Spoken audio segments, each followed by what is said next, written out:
single dad CEO, signs up for the wrong parenting class and meets the shy woman who captures his heart.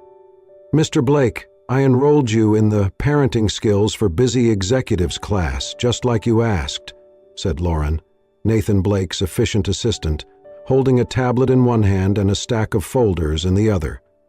Nathan did not even glance up.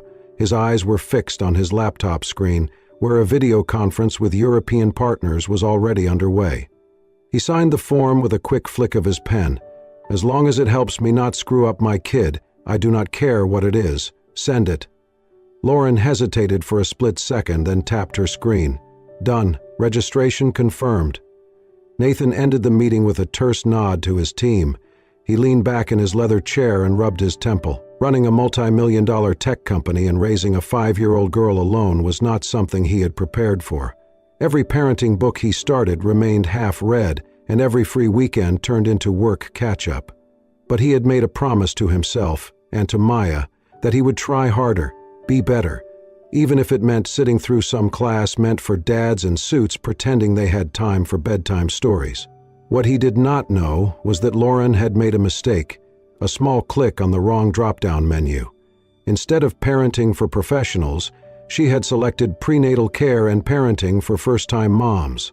The following Saturday, Nathan pulled into the community center's parking lot wearing jeans, a black tee, and a scowl.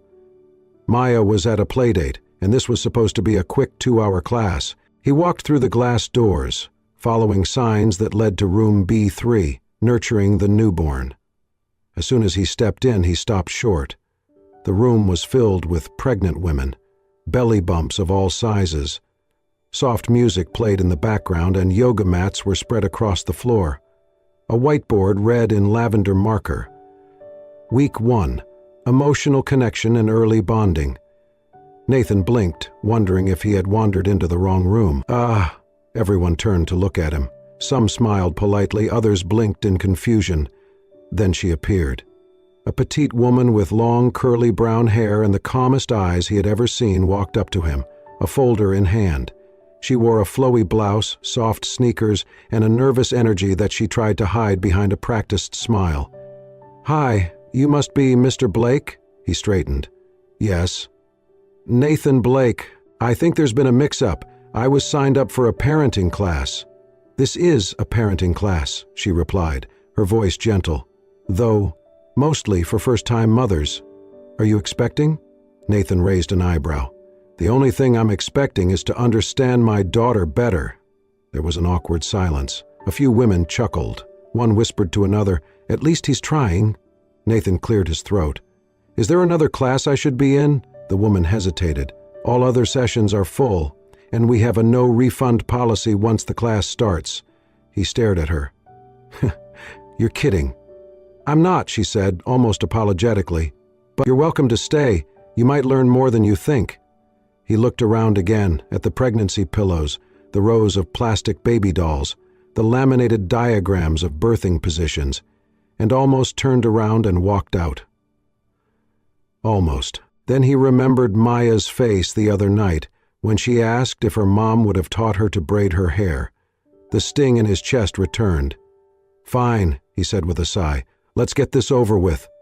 The woman extended a hand. "I'm Lila. I'll be your instructor for the next 6 weeks." He shook it briefly. Her hand was warm, her grip light. The class began. Lila started with introductions, walking through breathing exercises, skin-to-skin contact, and emotional bonding techniques. Nathan kept to himself, barely engaging, feeling painfully out of place. But he listened, he watched, especially when Lila spoke. Her voice had a softness that didn't command attention, it invited it. Her shyness was evident, but it gave her an authenticity that surprised him. When the practice session began, Lila handed out baby dolls wrapped in tiny blankets. "We're going to practice the first cradle," she said. "Think of it not as a technique, but as a conversation without words." Nathan raised an eyebrow but mimicked the others. He cradled the doll in his arms, adjusting his grip. Lila walked by slowly, stopping beside him. "That's actually very good," he looked up at her. "I've had some practice." She smiled. "Your daughter is lucky." Nathan didn't answer. He just looked at the doll again. Somewhere in his chest, a quiet ache began to stir. By the end of the session, while the others chatted and packed up, Nathan stood alone by the door, ready to leave. "Will you be back next week?" Lila asked softly. He hesitated. "Do I look like the type who comes back to a room full of prenatal yoga balls?" "No," she said with a small smile, "but sometimes the ones who least belong end up needing it the most." He gave a half smirk. "We'll see." Then he walked out into the fading afternoon light, unaware that his entire world had just begun to change with a wrong registration, a plastic baby doll, and a woman named Leela. Nathan sat stiffly on the edge of his yoga mat, arms crossed, eyes scanning the circle of glowing, expectant mothers chatting easily around him. He felt like a skyscraper in a field of sunflowers, tall, out of place, and very much alone. Across the room, Lila adjusted a stack of towels and stole a glance at him. He looked uncomfortable, yes, but also strangely focused. He was the only one reading the class handout, brow furrowed, lips moving slightly as if mouthing each instruction. It was a stark contrast to the polished CEO image she had imagined when reading his name off the roster. She smoothed the front of her blouse and took a steadying breath. Speaking in front of people had never come naturally, but leading this class mattered. It was her way of helping others build the bonds she had always longed for as a child. "Okay, everyone," she said, her voice soft but clear. "Today we'll start with something simple. Diaper changing basics." There were a few giggles and exaggerated groans. Lila passed around tiny, lifelike baby dolls, each wrapped in a swaddle. Nathan accepted his doll without comment, cradling it awkwardly with both hands. "Imagine this is your newborn," she continued, "not just a task, but a chance to connect." As she demonstrated the technique, Nathan copied her movements precisely, carefully unfastening the Velcro diaper, wiping with a soft cloth, then securing a new one. He fumbled once with the tabs, muttering under his breath, but kept trying. Lila stopped beside him. "You're doing great," she said quietly. "I feel like I'm disarming a tiny bomb," he replied. She laughed, just a short, breathy sound, but it surprised them both. Their eyes met. Hers flicked away quickly. After class, as the others filtered out, Nathan lingered by the door. "I didn't realize it would be so hands-on," he said. "We try to keep it practical," Lila replied, tucking a curl behind her ear. "You'd be surprised how many people are afraid to even hold a baby at first." He nodded. "I wasn't afraid, exactly, just didn't have anyone to teach me the right way." Lila tilted her head. "Your wife?" He hesitated, then shook his head. "I'm raising her alone. My daughter, Maya, she's 5.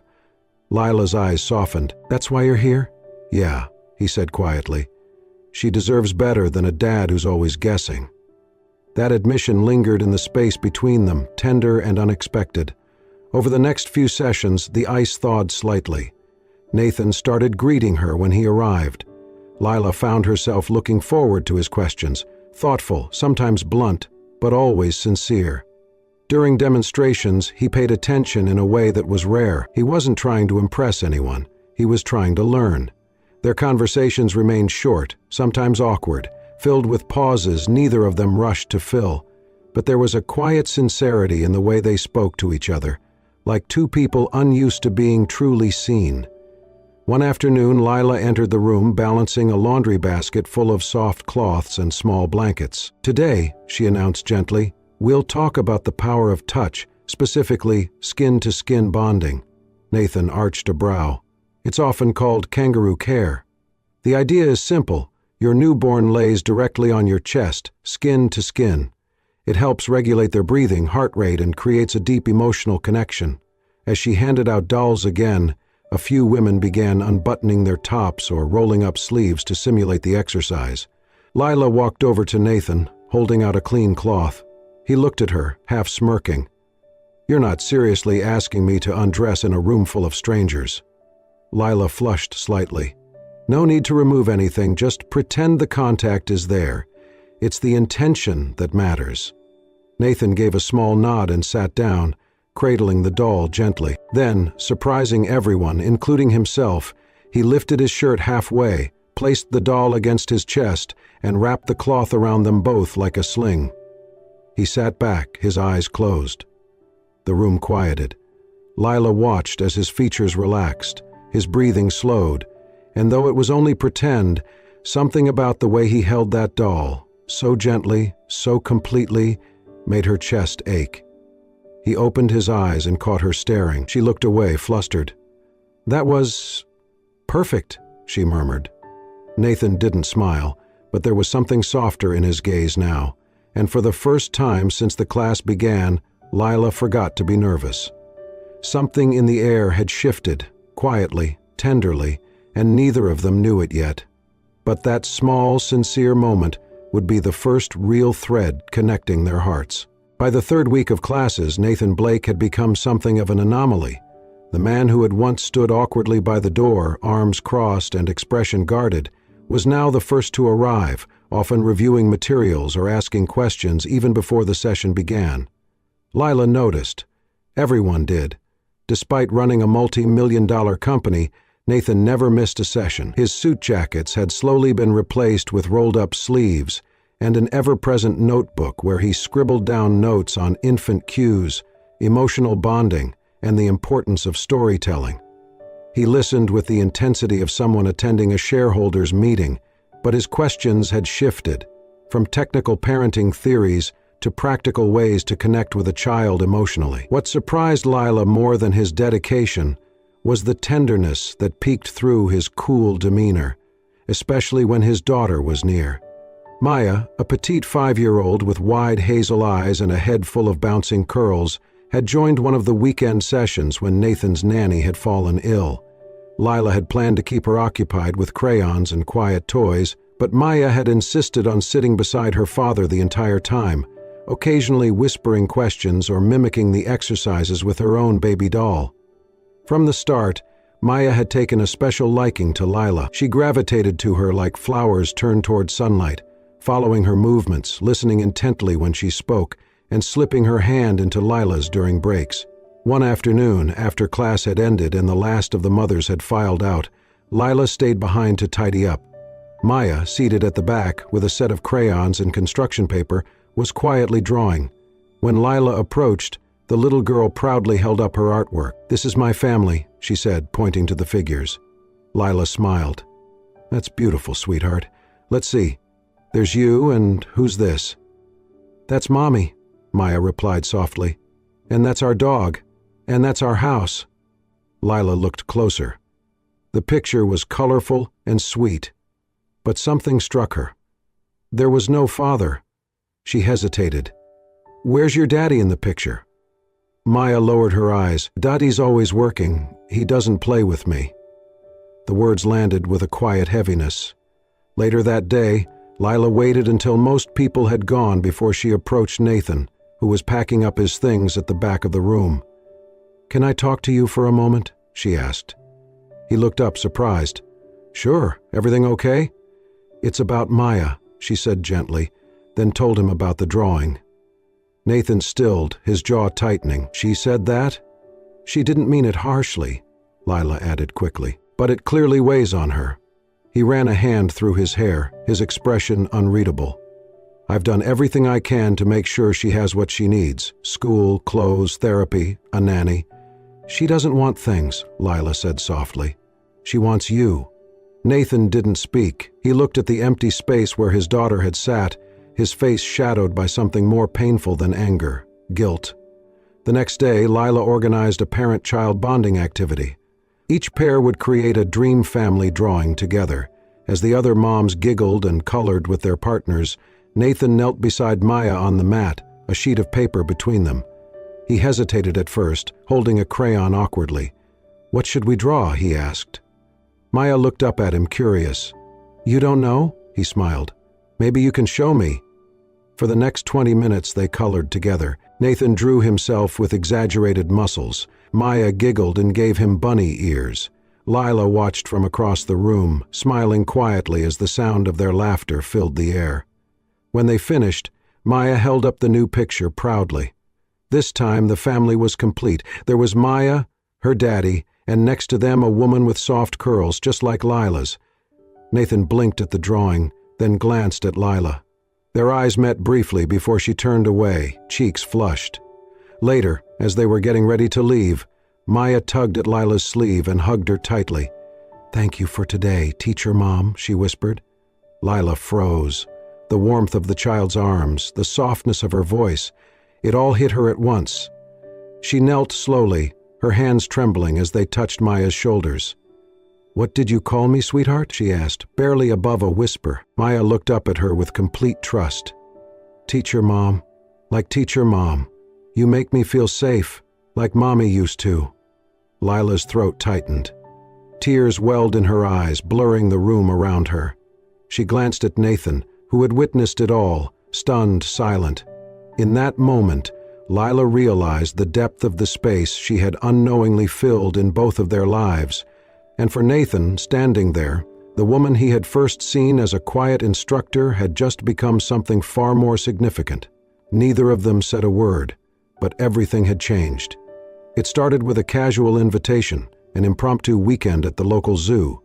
Nathan had asked hesitantly, half expecting Lila to say no, but to his surprise, she had smiled and said, "Only if I get to buy Maya the cotton candy." That Saturday, the three of them strolled through sunlit paths between animal enclosures. Maya clung to both their hands, swinging between them, her laughter like wind chimes in spring.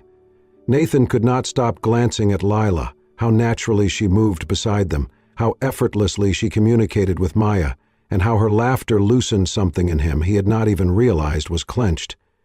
After the zoo, there was a picnic in the park. Then, the weekend after, an afternoon of baking cupcakes in Lila's kitchen, where Maya smeared frosting across her nose, and Nathan laughed more freely than he had in years. Evenings became quieter, deeper. Sometimes Lila stayed for dinner. Other times she would walk Maya to her bedroom, read her a story, and kiss her forehead goodnight before gently letting herself out.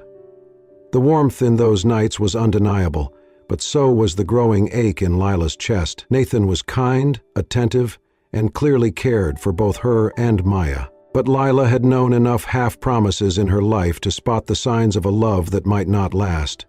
She had grown up with a revolving door of caretakers after her mother passed away, people who were kind at first, but always temporary. And sometimes, when Nathan spoke of the future, it was still only I and Maya, not we. One Thursday evening, as they finished dinner at Nathan's place, Maya already asleep upstairs, Lila gathered the courage to ask, "Do you ever think about what this is?" she said softly. Nathan looked up from clearing the table. "What do you mean?" "You and me," she said, her voice barely above a whisper. "With Maya. Is this just comfort? A temporary routine?" Nathan frowned, caught off guard. "Lila, I don't know how to answer that. Things have been good, better than I expected, but I haven't thought that far ahead." "That, I again." Lila gave a small, sad smile. "That's what I thought." The next morning, Nathan was gone. A company crisis overseas had forced him to leave on an early flight. He had meant to call, to explain, to at least leave a note, but in the chaos, it slipped his mind. His assistant texted the school to excuse Maya's absence. Nothing more. Lila waited for a call that never came. Days passed. No message. No update. Just silence. The air in the classroom felt heavier. Lila tried to push through, but her heart was no longer in it. Her smile for the other moms faded. The warmth she used to feel when talking about parenting felt distant and hollow. By the fourth day, she typed a simple email to the center director. "Effective immediately, I'm taking a leave from teaching. Thank you for understanding." When Nathan returned that Sunday evening, exhausted but eager to see Maya and Lila, he felt the shift the moment he walked into the classroom Monday morning. She was not there. Instead, a substitute instructor greeted him with a forced smile. "Mr. Blake, welcome back. I'll be covering the next few sessions." "Where's Lila?" he asked, confused. The substitute hesitated. "She's on leave." Nathan frowned. "No one told me." She offered an apologetic shrug. "She didn't say much." He sat through the session, distracted, barely hearing a word. As soon as it ended, he stepped into the hallway and dialed Lila's number. It rang. Once, twice, voicemail. He tried again, then again. Still nothing. He stared at his phone, something cold blooming in his chest. Lila had disappeared from his life without a word, and the worst part was, he knew why. He had left her behind. Again. Nathan stood outside Lila's apartment, the soft sounds of city life muted in the hallway as he stared at her door. He had knocked twice. No answer. He could hear footsteps inside, the rustle of fabric, but she was not coming to the door. "Lila," he said gently, his voice low. "Please, just talk to me." Silence. He waited a few seconds more, then sighed and stepped back. The ache in his chest tightened as he turned and walked away, his footsteps echoing down the corridor. At home, Maya sat on the living room carpet, quietly drawing. Her usually bright chatter had dimmed in recent days. Nathan watched her from the kitchen, arms folded, uncertain how to reach her. "Hey, Peanut," he said, trying to sound upbeat. "What are you drawing?" She held up a picture, 3 stick figures, one of them with curls and a soft smile. "Is that me?" he asked. Maya shook her head.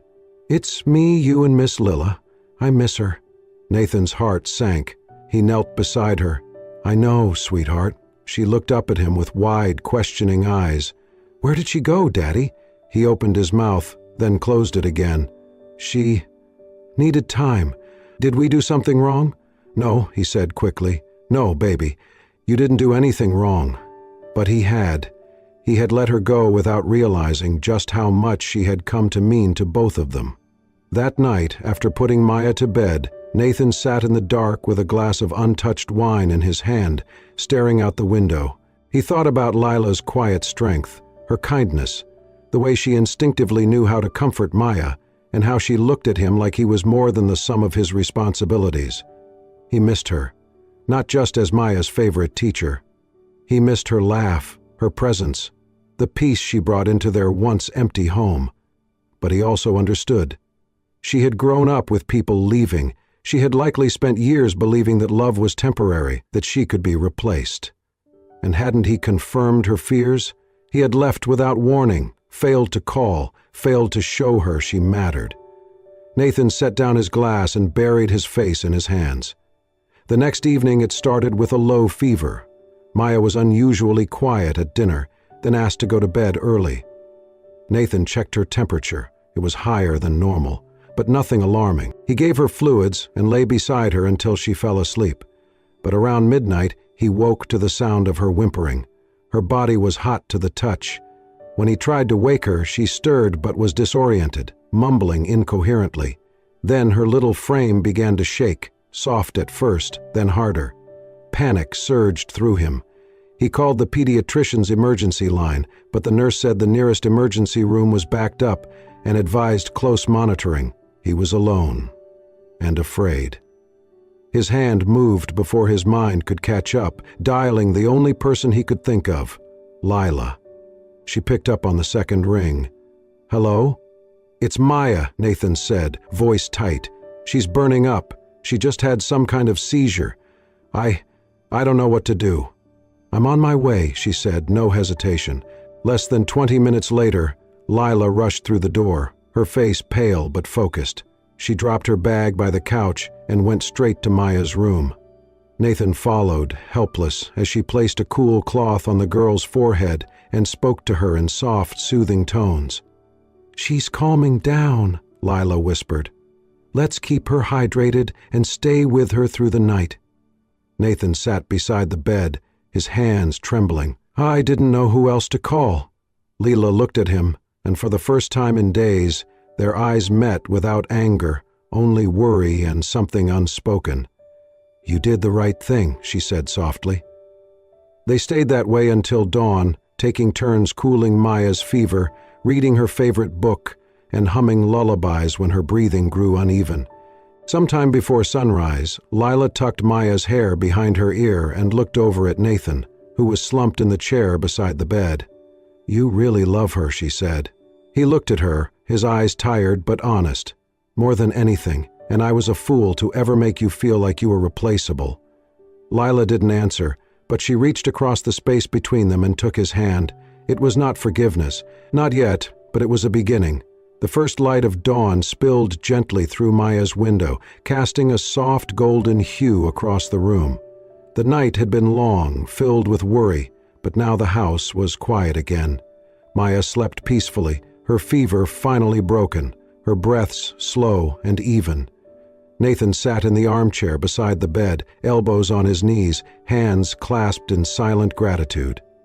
Lila was curled on the opposite side of the bed, one arm draped protectively over the little girl, her eyes fixed on her sleeping face. They had not spoken much through the night, but words were no longer needed. Everything that mattered had passed between them in glances, in the gentle passing of a damp cloth, in the way they had taken turns watching over the little girl, who had quietly become the center of both their worlds. After a while, Lila shifted slightly and looked across the room at Nathan. Their eyes met, tired, red-rimmed but soft. "She looks peaceful now," Lila whispered. Nathan nodded. "You saved us both tonight." Lila shook her head. "You saved her, Nathan. You were there when it mattered most." He looked down, took a deep breath, and let the truth rise to the surface. "I've spent so much of my life doing what's expected of me. Building companies, attending meetings, making sure every decision is perfect," he said slowly. "But somewhere along the way I forgot what it felt like to just feel, to be present." Lila listened quietly. Nathan turned his gaze back to her. "Last night, when I held her and felt so powerless, I realized I didn't want to go back to the version of me who kept his distance from everything soft. I want to live with my heart open, not just my head. I want to choose connection. I want to choose you." Lila swallowed hard. Her voice trembled. "I was so afraid I was just filling in a space someone else left behind, that maybe once things got stable again, you wouldn't need me." "You're not a placeholder, Lila," he said firmly. "You're the person Maya ran to, the one she trusts, the one I trust.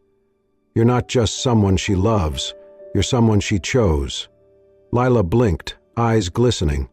Nathan leaned forward, his voice low, raw. "And you're someone I need, not because you stepped in, but because you saw us, because you stayed." They sat in silence, the air thick with emotion. The weight of unspoken feelings finally lifted. Then, a soft murmur broke the stillness. "Mama? Lila?"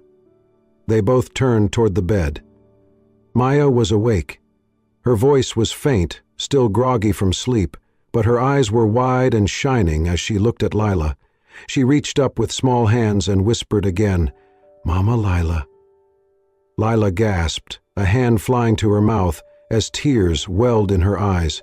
She leaned closer, brushing Maya's hair back, voice shaking. "I'm here, sweetheart. I'm right here." Nathan stood, moved to the other side of the bed, and gently laid a hand on Maya's blanket. Lila looked up at him, her face streaked with tears. In her eyes, Nathan saw everything he had ever wanted, but had been too afraid to hope for. Love, family, belonging. He reached for Lila's hand, and she took it without hesitation. There were no grand speeches, no declarations, just Maya nestled between them, smiling in her half-sleep. And two hearts, once guarded, once distant, now held together by the quiet, powerful bond of love. The community center's main hall buzzed with quiet excitement. Chairs were arranged neatly beneath banners that read, "Parenting with Heart for Single Moms and Dads." It was the first day of a new course, one created for single parents, an idea Nathan had proposed and funded himself. At the front, Nathan adjusted note cards he would not need. His gaze shifted to the side entrance just as the door creaked open. Lila stepped in, wearing a soft cream blouse and a quiet confidence that hadn't been there before. Her eyes found Nathan's, and she smiled, warm, steady, sure. "You came," he said as he walked to her. "You asked," she replied, "and I'm ready." He took her hand and led her to the front. As they sat together, quiet murmurs spread through the room. Many recognized Lila from the prenatal class. Seeing her now beside Nathan Blake, the elusive CEO, sparked surprise and admiration. Nathan began the session with calm confidence. "I'm not here as a businessman," he said. I'm here as a father who had no idea what he was doing, and I'd like you to meet the person who changed that." He gestured to Lila, who blushed as gentle applause filled the room. Lila took the mic with a shy smile. "I used to think being a good parent meant knowing all the answers," she said. "But then I met a little girl who taught me that what children really need is someone who sees them, and I met a father brave enough to try." Nathan's hand rested lightly on hers as she sat down again, pride in his eyes. As the session wrapped and attendees mingled, Maya darted into the room, wearing a yellow dress and mismatched socks. She spotted Nathan and Lila instantly. "Daddy, Lila," she squealed, running up and flinging her arms around their necks. "You were so good," she said to Lila. "I heard everything." Lila kissed her cheek. "Weren't you supposed to be in the back?" "I wanted to see you, both of you," Maya whispered. They stood, wrapped in each other, a perfect picture of something deeper than chance. Later, as the hall emptied and soft acoustic music played, Nathan turned to Lila and held her hands. "I've made a lot of speeches," he said gently, "but this one is the most important."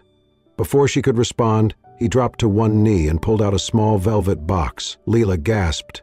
"You helped me become a better father," he said. "But more than that, you taught me to love again, not through perfection, but presence, through staying." He opened the box to reveal a simple, elegant ring. "I'm not asking for perfect. I'm asking for forever, for family with you. Lila Moore, will you marry me?" Tears welled in Lila's eyes as she nodded. "Yes," she whispered, falling to her knees to embrace him. Maya cheered, wrapping her arms around them both. Applause rose from the back of the room as Nathan slipped the ring on her finger. And there, where everything had once begun by mistake, a new life officially began. Together. Sunlight poured through the tall windows of the Blake townhouse, warm and soft, casting golden rays across the hardwood floors. The once minimalist, sterile space had transformed. Tiny art projects decorated the fridge, toy horses lined the bottom of the stairs, and the scent of something sweet baking drifted from the kitchen. In the heart of it all stood Lila, barefoot, her curls tucked behind her ears as she placed a final swirl of frosting on a pastel pink cupcake. "Maya!" she called. "Your cupcakes are ready to decorate." From upstairs came the sound of hurried footsteps. A moment later, Maya appeared in the doorway, wearing a glittery dress and a crown made of paper. Her cheeks were flushed with excitement. "Mommy Lila!" she squealed, running over. Lila smiled, lifting the little girl into her arms despite the small swell of her growing belly. Maya wrapped her arms around her, laying her head gently against Lila's shoulder. "I want to make one with sprinkles, one with stars, and one for Daddy with chocolate," she said with authority. "Of course," Lila replied. "And maybe one for your baby brother or sister too?" Maya gasped. "Oh, I can draw a smiley face with icing for them. From the living room?" Nathan chuckled. "Start practicing. They're going to expect a full birthday cake when they're born." He stepped into the kitchen, sleeves rolled up, hair slightly tousled, holding a book in one hand and a warm, contented look in his eyes. He bent to kiss Lila's cheek, his hand gently brushing her back. "Everything ready?" he asked. "Almost," she said. "Just waiting on the guest of honor." Maya beamed. "It's my party." "Exactly," Nathan said, lifting her and spinning her once before setting her down. "And you're about to turn 6. How did that even happen?" "I made it happen," she said proudly, pointing to a handmade sign over the fireplace that read, "Happy birthday to the sweetest girl in the world." Later that evening, after the cupcakes had been devoured, balloons floated to the ceiling, and Maya was finally bathed and tucked into bed, the house grew still. Nathan sat at the edge of Maya's bed, the soft glow of a nightlight dancing on the wall behind him. He held a worn picture book in his hands, her favorite, and began to read in a low, soothing voice. Lila stood by the door, one hand resting on her belly, watching the scene unfold with a heart full to the brim. "And the bunny said, 'Wherever you are, that's where I'll be too,'" Nathan read, his voice softer now, eyes on the sleepy little girl whose breathing had begun to even out. He leaned down and kissed her forehead. "Good night, Peanut." "Night, Mommy. Lila." Lila walked over and gently kissed Maya's cheek. The little girl was already drifting into dreams. Together, Lila and Nathan stepped out into the hallway. the door closing with a soft click behind them. They walked in silence to the cozy den where the fireplace flickered quietly. Lila curled up on the couch, and Nathan joined her, pulling a blanket over both of them. She rested her head against his shoulder, his arm wrapping protectively around her. 6 years, she said softly. 6 years old, and now we're having another.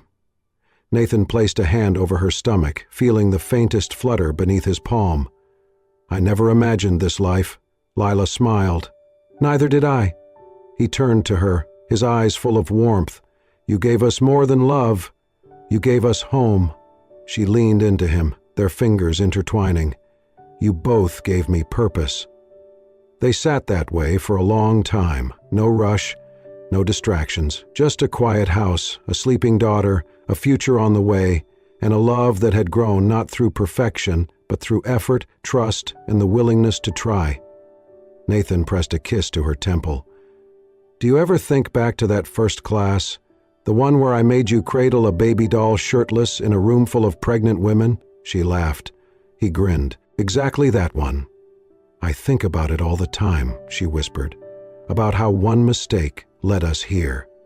He nodded, voice low. Sometimes the best things come from the most unexpected places. Lila turned to him, her voice filled with emotion. Do you think we'll be good parents to two? He smiled. We're already a good team. She leaned in, resting her head on his chest. Then that's enough for me. Outside, the stars began to emerge, twinkling over the quiet city. Inside, a family lay together, whole, imperfect, and deeply connected. Thank you for joining us on this heartwarming journey of love, healing, and unexpected beginnings. Nathan, Leela, and little Maya remind us that family is not always born, sometimes it is beautifully chosen, and that even when life takes us down the wrong hallway, it might just lead us to the right person. If this story touched your heart, please take a moment to subscribe to Soul-Stirring Stories, where we share real, emotional, and unforgettable tales that stay with you long after the screen fades to black. Don't forget to like, share, and hit the notification bell so you never miss another story that moves your soul. Until next time, remember, love finds us in the most unexpected places, and sometimes that's exactly where it's meant to be.